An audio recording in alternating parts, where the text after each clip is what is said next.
Gosh, as short as a month ago, this whole area was huge and green with potatoes. And yeah, the potatoes have all died back. I have some Swiss chard in here, and I think that's beet.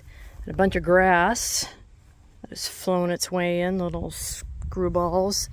But you can see these dead potato plants and all that dead stuff in there. It's all potatoes. So yep, today's the day. I'm going to get potato digging. For those that don't remember, this is the area where I do that Ruth Stout gardening technique, which is pretty much just straw.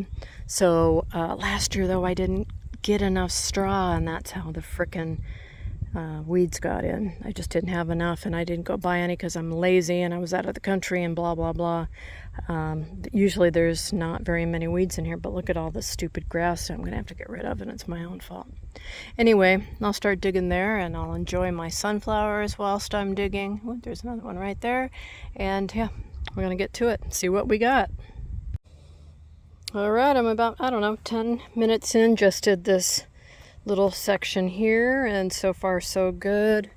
5 pounds maybe, and none huge, but some pretty good sized ones. But I did really plant fingerlings, so not bakers, so I've got a bunch of those. And again, I know I say this all the time, but I got these potatoes originally from my friend Lisa. Thank you, Lisa.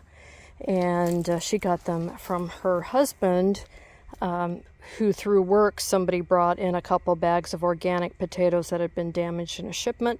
Nobody wanted them. Well, there were a lot of them, like pallets of them, so they gave me 2 pallets of red Norland, or not pallets, 2 bags of red Norland and a yellow, Yukon Gold.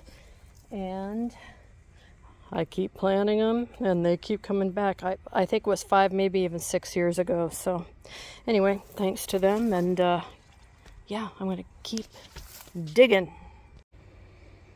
All right, so I'm on my second day of digging up potatoes here, and I'm just about halfway done with my bed. So I just wanted to talk about that real quick. So, I did have plants, like you see that Swiss chard right there, one over there, and I had some beets and stuff in here, and I was trying to dig around them, but frankly I was killing too many roots, so I just decided to dig everything up. And I'm doing like a double dig method because I don't really have these in straight rows. They're just kind of all in here. I've grown potatoes here for the last few years, so even where I didn't plant potatoes this year, there are potatoes coming up from previous years. So I'm going through here, and I was using my shovel to do the double dig, but I was cutting too many potatoes in half, which is what happens. So I made this tool, took a pitchfork and cut off the ends, and it works great just to kind of lift up the dirt and then go in here and pull out potatoes. And we do have quite a few potatoes in here, which I'm loving. So I guess that's what I just wanted to talk about, is before you start digging, look at your area, see how much you have to dig, figure out if you want to go around the plants that are there or just take them all out. And again, like I said, I'm taking them out because I just have so many of them, and these are volunteers from previous years. And probably use something more like a tined instrument rather than a shovel, unless you want cut in half potatoes. So I'm going to keep going here. I'll show you what this looks like when we're all done. But basically, I'm just digging a trench and backfilling the trench I just dug. So I'll dig this and put the dirt over there, and then I'll dig there and put that dirt right there.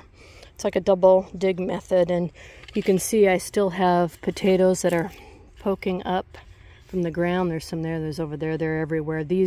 All these dead little pieces, like all over there, those are all potato plants that have died. So died back, which is what they do when it's ready to dig them up. So I'm going to get back to it, and yeah, I'll give you a look when we're all done. But so exciting. So far the Yukon Golds are way outperforming the New Orleans, but we'll see when we're done. All right.